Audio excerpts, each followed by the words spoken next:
So the Supreme Court has issued a major order in one of the most important Second Amendment preservation cases that we have going on in the country. This court has officially denied emergency review in a critical preservation challenge, which is a very big setback for this effort going forward. But this case is not yet done, it's not over yet, and what happens next may still determine whether a state's Second Amendment preservation protections survive in some form or if they're going to go away completely. So let's break down what is happening currently in this critical case. Now, before we jump into this video, if you want to support the channel, one of the best ways to do that is simply to subscribe. Also, you can click the like button. Clicking the like button just says that you enjoy this type of content and it shares it to you more and other people as well. I also want to thank the sponsor of this video, which is Patriot Gold Group. If you've been watching the markets closely, you will know that something unusual is happening.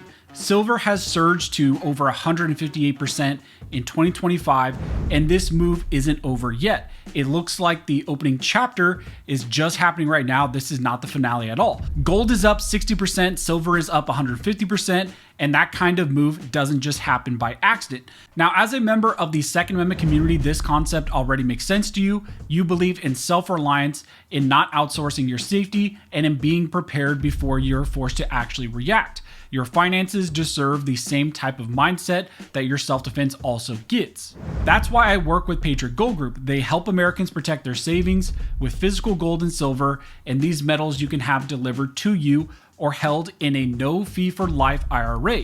They specialize in rolling over IRAs and 401ks into real, tangible assets that you actually own. Now, this isn't about market panic or anything like that. It's about positioning yourself and putting yourself in the best position to defend your finances like you would defend your life. So if you're interested, check out Patriot Gold Group. You can mention Armed Scholar when you check out to get the best-in-class service from the Patriots that are focused on protecting your investments, or you can call 888-581-3830, and you can get also a free investment guide and see if you qualify for a no fee for life IRA on qualifying rollovers. So if you've been watching the channel for a while, you will know that we've been following the Missouri Second Amendment Preservation Act case, that lawsuit there, which follows the SAPA law.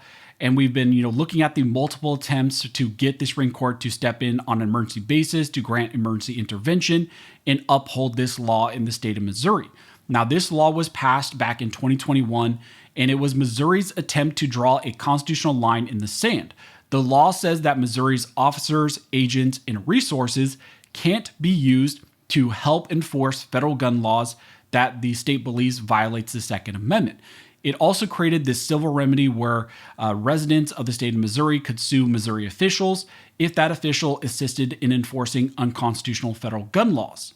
In short, this SAPA law was designed to rely on the anti-commandeering doctrine and keep state resources out of federal gun control efforts. Now, because of this law, the Biden administration immediately challenged that SAPA law there in the state of Missouri, and they filed a lawsuit in federal court.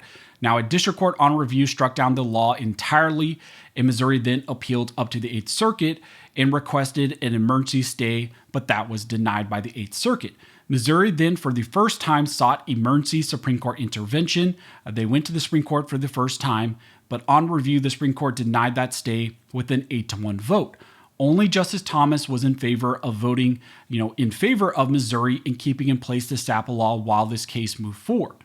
Now, after that, the case was sent back down to the 8th Circuit. There were expedited reviews of this case, and ultimately, the 8th Circuit once again ruled in favor of the federal government, striking down the SAPA law entirely.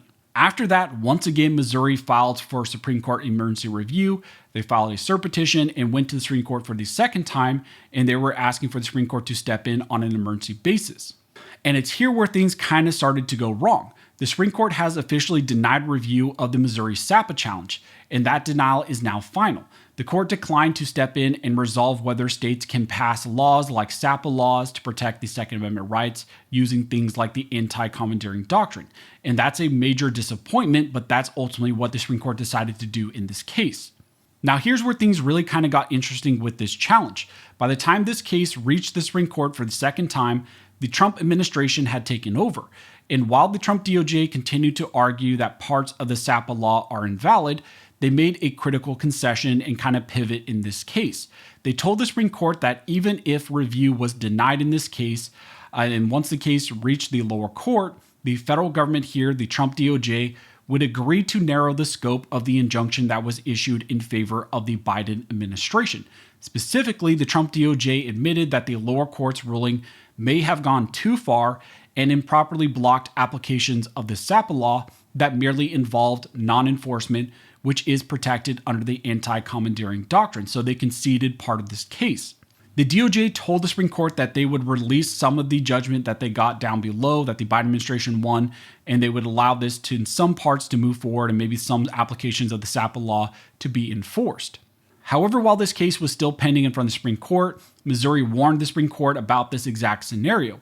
They argued that the DOJ's concessions were the exact reason why they should grant review to this case and not deny it.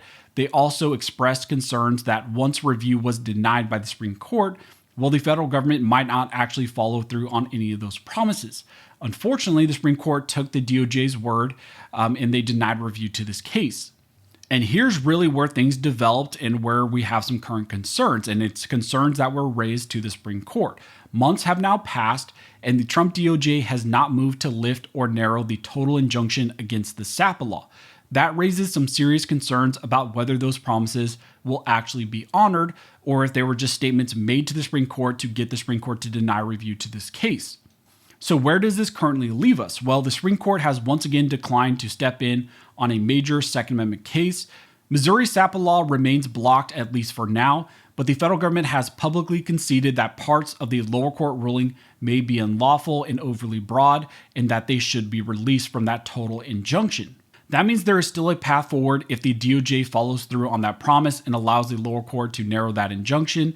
This case kind of now shifts back to the district court, and we're simply waiting to see if the Trump DOJ is going to fulfill that promise and petition for the lower court to release the total injunction that was granted before. The Supreme Court has officially notified both the 8th Circuit and the Missouri District Court that the cert petition here was denied, and that puts the ball really back in the lower court's hand and in the Trump DOJ's hand to fulfill that promise that they made to the Supreme Court. We will soon find out whether those promises and assurances that were made to the Supreme Court and also to the plaintiffs here were actually real or just a strategy to once again avoid Supreme Court review of a critical two-way case. So that's what's currently going on in this critical Missouri SAPA case. The Supreme Court denied review. The law currently remains blocked, at least for now, but the case is not over, and we're going to have to wait to see what does the Trump DOJ decide to do going forward with these type of SAPA laws. So as it develops more, as we get more information, I will let you guys know. If you like this video and you'd like to support the channel, one of the best ways to do that is simply to like, comment, and subscribe. All of those things help to fuel the algorithm and just tells the algorithm that you appreciate this type of content and it should share it to more people. But as always, thank you so much for all of your support. And never forget, this nation was built by armed scholars, and this nation will be maintained by armed scholars.